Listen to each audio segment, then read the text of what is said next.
Hello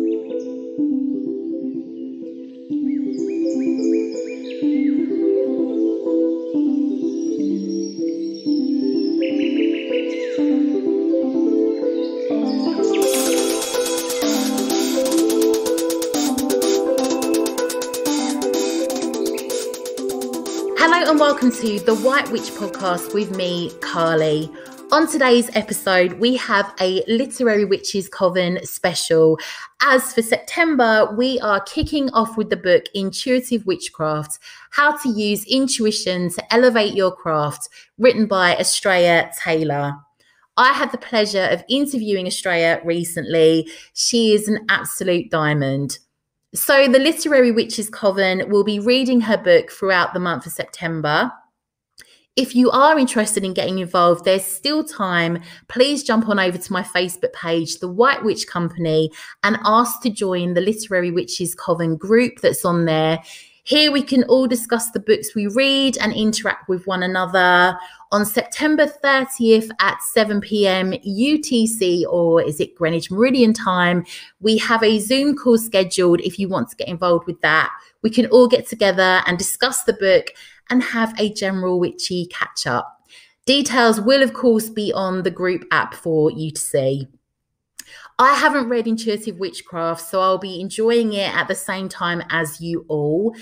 Not that I want to tell you what to do, but if it helps as a guideline, you want to be reading about 10.5 pages per day in order to finish up the book in time for the end of the month, just to give you a guideline. If you haven't been tempted to sign up for the Literary Witches Coven yet, I thought I might read the beginning of the book Intuitive Witchcraft and see if it works its magic on you. The call to Intuitive Witchcraft.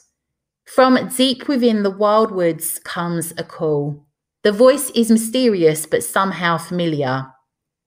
There's something otherworldly about it, something pure and true. It may be faint at first, but with time, it grows louder and becomes harder to ignore. The call rings throughout sun-dappled days, dark nights, and snowy afternoons. It can be heard in moments of stillness and connection, and also in times of despair or loneliness. If ignored, the call becomes more insistent. It becomes so loud that it pulls on our hearts and tugs at our ears. The yearning in the voice can slow our pace so much that we might find ourselves frozen on our current path, unable to take another step. The call emanates from the strange enchanted forest that lies just off the path. We turn our heads to hear it better. Once we begin to listen, we understand the call is the sound of our own souls yearning for a deeper life. The call says there's something more out there. It's a cry to break free from the rigors of the mundane world and everything we've been told life is.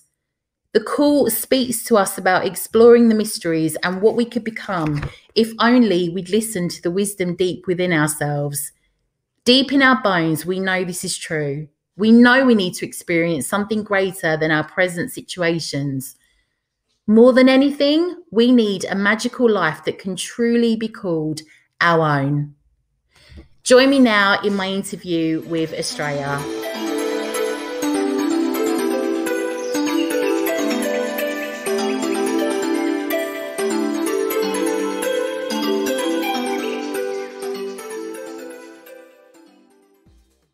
So I am so pleased to introduce to the podcast today Astrea Taylor, the author of Intuitive Witchcraft, How to Use Intuition to Elevate Your Craft, the first book we are reading through the Literary Witches Coven on the podcast.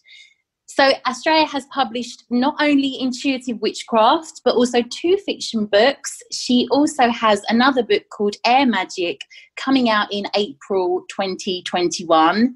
Welcome, Astrea. I'm so honoured that you agreed to come on. How are you doing?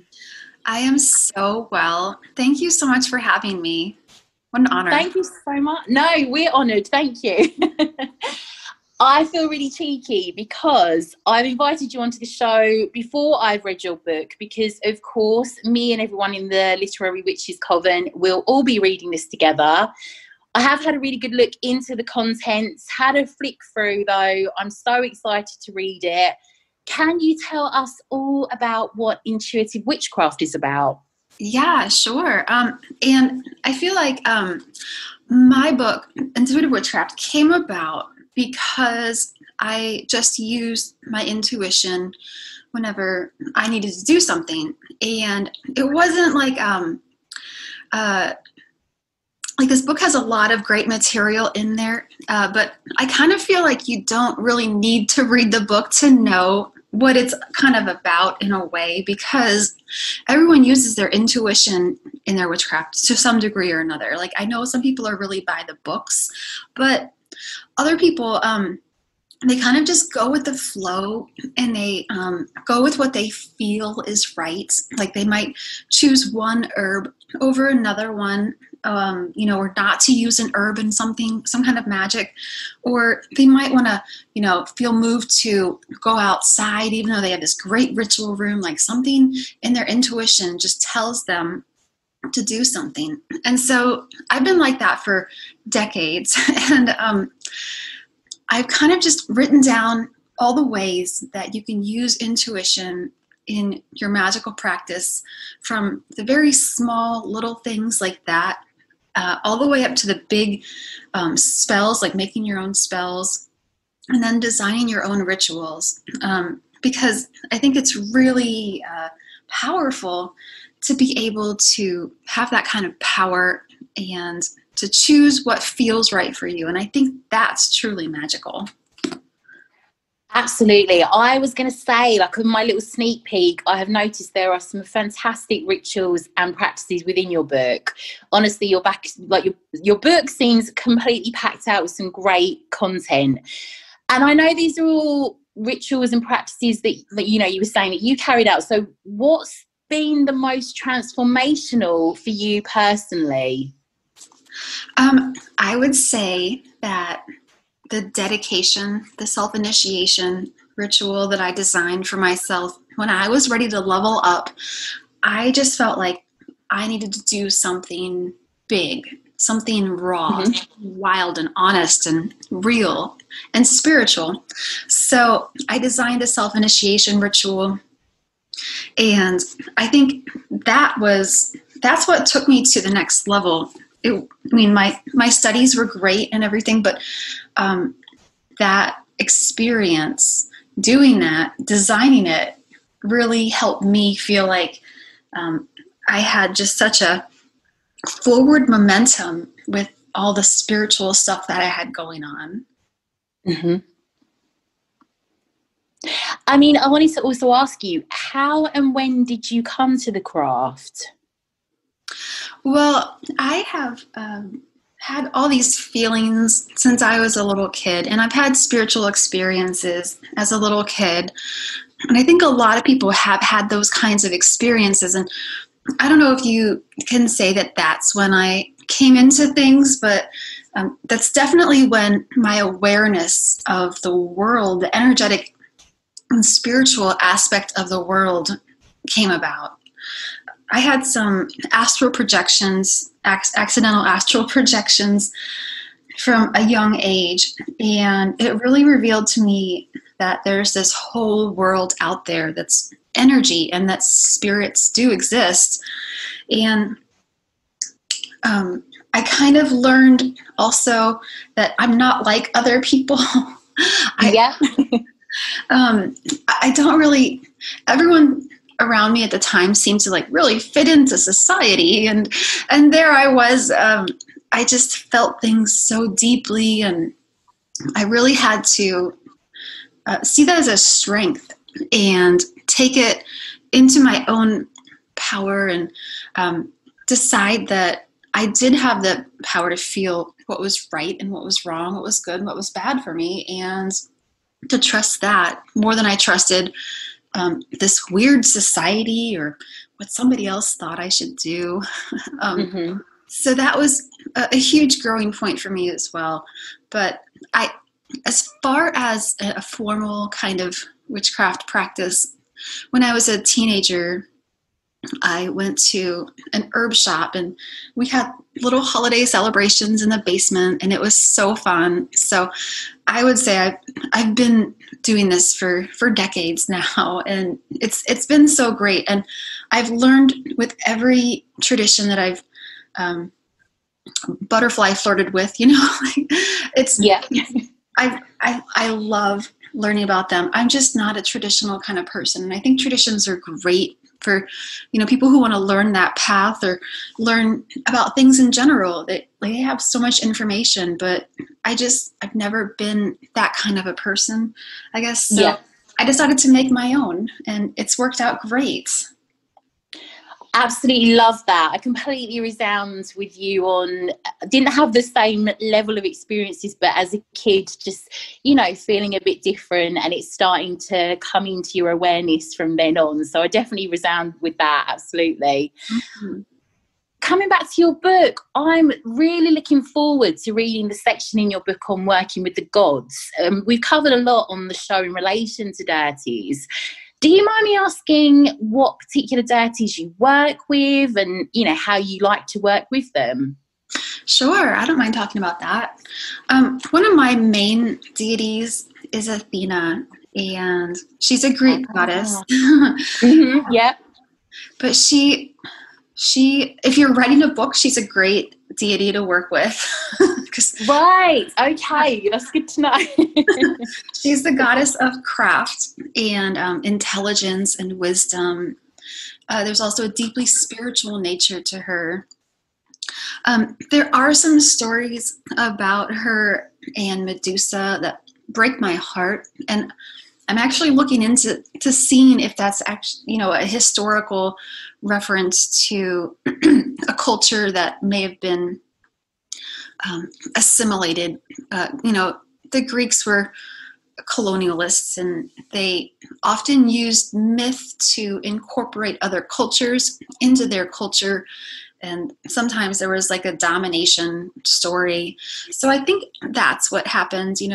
We actually do have references that all the problematic Zeus stories, they're actually, they are deeply problematic, and I really despise those, but they are because the Greeks took over a new village or city, and those principal deities, the male deity was erased, and Zeus, they're like, well, you worship Zeus now. And they're like, but what about the swan goddess that we have, Leda? And they're like, well, Zeus was with her.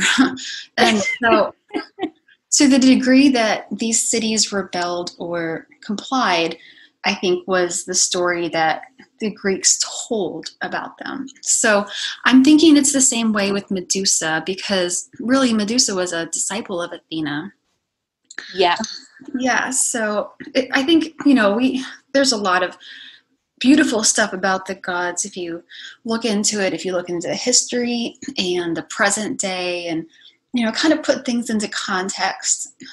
Sorry, that's like a big long tangent about. No, it's good. Yeah. We've been talking a lot on the history actually recently about like the Chthonic and the Uranic deities and how it was all put together, and it's really interesting to hear your take on it, especially in regards to Zeus. Yeah, I absolutely agree with you on that. He was definitely somewhat tarred.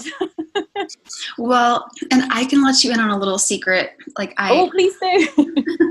I haven't told a lot of people this yet, but I can tell you guys because it's going to be, we're going to release the announcement soon, but I'm writing a book with Jason Mankey about the Greek gods. And, and we're going to have passage authors of like people who work with those gods. So that's not going to be out for a long time. We're just doing the writing parts of it now, but it's a really fun project. Anyway, that's so exciting. Honestly, I would, definitely be interested in that. And the gods. To be honest, I think I have always loved history, but if you kind of throw in the gods and so on, then I'm there all day. Like I just get lost in it. It's absolutely fascinating. But no, thank you. I mean, changing topic completely, talking more along the goddess side of you, I recently noticed you fire dancing with your group Aurora Fire on Instagram. And oh my, it was absolutely beautiful, mesmerizing. If you haven't already, you need to get over to Astrea's Instagram to watch this. How did you get into fire dancing? I mean, and obviously alongside that question, is fire one of your favorite elements to work with? I adore fire so much. Yes, it is. And when Llewellyn asked me to write an elemental book, I was like, how about I do fire magic? I'm a fire. And they were like, no, everyone wants that one. It's taken. I'm like, how about air? I'm like, yeah, I can do air. I love air. Yeah, absolutely. And I was like, let me know if they want a passage. They didn't. So I love fire so much. It's so transformative. It's funny because looking at my astrological chart, I don't have a lot of fire. I just have 2 planets in fire signs. So I became a fire dancer in 2003 when the economy was crappy. I had graduated with my bachelor's degree, and I couldn't find a job anywhere. And I was working for minimum wage at the mall in a dress store where nobody was buying dresses at the time. It was, fancy dress store. And then I was at a pagan festival, and I met somebody who taught me fire dancing. I already know some ribbon dancing, so it was pretty intuitive from there on. And then he said, you know what I want to do? I have an RV. I want to travel across the country doing fire dancing. Do you want to go with me? And I said, yes. Like I had nothing. I had no pets. I had no lease or anything, I didn't own a home. And I was just like, put my loans on forbearance and I'm on the road. And so for 2 years we did that. And, there were times where we settled down a little bit, but we traveled a lot. We'd go to a new town and then talk to the fire department and put out a hat and put on a show. And it was really fun. But when it came time to I really wanted to settle down, I came back to my hometown and then, didn't have a job when I first moved back. So I started teaching fire dancing on a sliding scale for this little hippie town called Yellow Springs, Ohio. And then a gig presented itself and we became a group. And I just really found a lot of great expression in there. And it's changed a lot over the years, like we were the hippie fire dancers-ish. And then we were the clean-cut fire dancers who performed at country clubs. That really helped me when I was in graduate school because there was no money there either. And now we just do artful things. We do whatever we want. And we combine ballet and belly dancing and a little bit of African dance and our own intuitive dancing, I guess, with fire. And we try to make a beautiful spectacle. Like, it's my belief that when we perform, it's a gift to whoever's around. It's not about the ego. It's not about us. It's what can we evoke in other people? What feeling can we give them? Like sometimes we even do some deity channeling, not channeling necessarily, but we like call the deity's energy toward us. And it really helps to give people a really transcendent experience when it comes to performing. And that's our gift, in my opinion. I loved it, and I'm same as you. Fire is very much my element. I'm all 3 fire signs in my chart, and I just was absolutely mesmerized. So yeah, you have to go and check that out. Thank you. Astrea, I started to like sneakily read the opening lines to your book. This is always the bit that gets me hooked, and I got absolute tingles. I'm always like reading out the beginning bit of a book on the show. And this is one of those when I just was, all the feels. I love the style that you write in, but can I ask you who some of your favourite authors are, or, you know, books in relation to the craft? Sure. So you mentioned I do write fiction as well, and I love it. What I really love is setting a scene, because I feel like when you read a book, whether it's fiction or nonfiction, you're entering a world that the writer has created. And sometimes the worlds are barely fleshed out. Sometimes they're very like, you know, but yeah, words have such a power, and they can really lay out this whole scene and evoke a feeling. And I feel like we really need that kind of stuff. When I write, my goal is to create a magical world, or reveal a magical world for the readers. And I want to just give them the energy of, you know, what I'm really putting out there, and hold this space. I like to have an expansive feeling in my writing. At the same time, it's very logical as well. Yes. Because I do have Virgo rising. I can't deny that. And I love astrology so much. I could talk about it all day. But same. Yeah. So yeah, I think that that's one of the gifts of books is you can like open yourself up to another world and find that within yourself as well. Even though, you know, you're being kind of like led down it by the author in a way. So some of my favorite authors have the power to create those kinds of worlds. I really like Neil Gaiman and Elizabeth Hand. They're really just transcendent fiction writers. Clive Barker is another one. I've read almost every single thing that he's written. And then when it comes to craft authors, I love Christopher Penczak, and his style is so beautiful. I mean, his words are just kind of like, I don't know, they do the same kind of thing to me.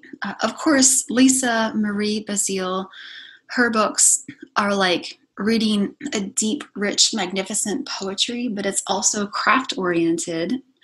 I like reading Jason Mankey a lot too. I just feel like his writing style is really homey. It's welcoming, and it's supporting, and yeah, I don't know. I just started reading Tempest's book, Weave the Liminal, too, and that book has a lot of transcendence as well. So those are a few of my favorite authors.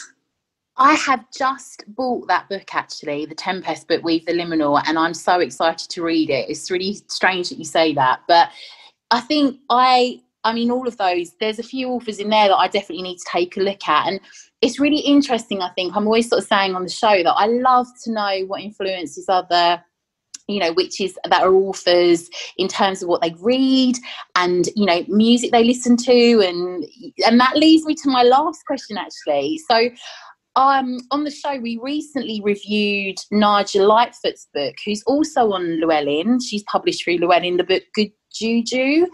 And so she has a section in her book all about the music that she listens to when she's either working on her craft or writing. So can I be really nosy and ask you what kind of music that you listen to, be it when you're working your craft or writing your books? Sure. Yeah, I love music too. It's so moving to me. In fact, if I'm ever having a bad day, I just put in some headphones and put on music. And usually, 4 minutes later, I feel, transformed, I guess. It's amazing. So I really like Dead Can Dance for some ritualistic music. Their most recent album, Dionysus, is really just beautiful. It's like classic Dead Can Dance, but the balanced parts of them, not the individual parts that they go off on sometimes. Yeah. I really like to listen to tonal frequencies on YouTube as well, and that's just a tone, a droning sound. You can really get into the vibe of that, really feel the waves in the air. And I feel like, that's something that's kind of like a cheat when it comes to witchcraft, is if you have some sound waves in the air already and they're just steady like that, and you can get into the groove and the trance of that sound, you can kind of like weave your magic into those waves. It's what Cindy Brannon calls the witch waves, and then send it out into the world that way. Let's see, I'm trying to think of who else I listened to. We were talking about Lana Del Rey earlier. Yeah. I'm a fan too. I don't know if you listen to her in your craft, but she's certainly got some great tracks. Yeah, she is so brilliant. And I just love that she produces this wall of sound and her emotions just come out. And what's really fascinating is I've been studying her music, and at times, like, she goes into this minor chord, but then she goes up into this like major chord, and it's a mix between the two. So what I feel like she's doing is she's like resonating with our emotional bodies, but also with our spiritual bodies at the same time. And she just kind of lifts both of them up with her music. But when I'm writing, I like to listen to whatever tones are I'm writing about. So for Intuitive Witchcraft, it was those drony, trancy sounds, because I just kind of fell into the meditative trance and was writing. But it's funny, for Air Magic, the book that is coming out in April of 2021, I had to listen to the music from my grad school days because it's such an intellectual book. Like, I originally had over 100 footnotes in that book because it was such a crazy, there were so many citations because I really wanted to get it right and show people where I got it right. And maybe it's a leftover from graduate school, but we narrowed it down to, less than half that. But I had to listen to Baroque music to write that. And I was trying to write it with the trance music, and I was like, it's not working. I can't do it. And once it clicked that it's an intellectual book, it really worked out. So yeah, Baroque really helped write Air Magic. Love this. Love all of this. Astrea, thank you so much for coming on the show. Honestly, I can feel like you are truly magical. I can honestly feel it just through talking to you. And I'm so excited for us all to read Intuitive Witchcraft. Before you go, let me hand over to you and just ask you, where we can find you, what you've got coming up that, we all want to hear. So yeah, please do tell us. Oh, thank you so much for having me too. I am on Facebook and Instagram. Just look up Astrea Taylor. I'm on Twitter too, but I barely use it. I need to get better about that. But I have a web page as well. You can just look me up at astreataylor.com or intuitivewitchcraft.com. And I have so there's actually on my web page, there is, on the Intuitive Witchcraft part of it, there is a printable page that is in the book when it comes to designing your own spells and everything. So it has like the examples. It's on page 89. If you wanted to print that out, you could go to my webpage, and there's like a free little PDF button, that you could just get that and download it. So you can print it out and put it in your book of shadows. But yeah, and the things that I have coming up, I am doing the Gather the Witches event with Witch With Me. It's going to be an online live event. Well, actually, I think it's pre-recorded, but also partially live. But it's happening around Samhain, like I think October 24th or so. And I'm going to be talking about goddesses of the underworld, which is a really fascinating topic to me. Basically, how these deities, sometimes they were like the life and death deities, and then they were kind of like forced underground sometimes as well, as the sky god or the sun god rose to power. It's a really interesting thing, and I go through the different goddesses of the underworld that exist and their historical parts, and kind kind of just put it in perspective. So I'm really excited about that. Oh, and my group Aurora Fire is going to do a performance as well. So yeah, it's a great time to be alive and to be a witch in the world. I love all of this. Definitely want to listen to all about the goddesses. That sounds really linked to a recent episode that we did. So yeah, all of that sounds fantastic. Astrea, thank you so much. It's been lovely to have you. Thank you. Thank you. Take care.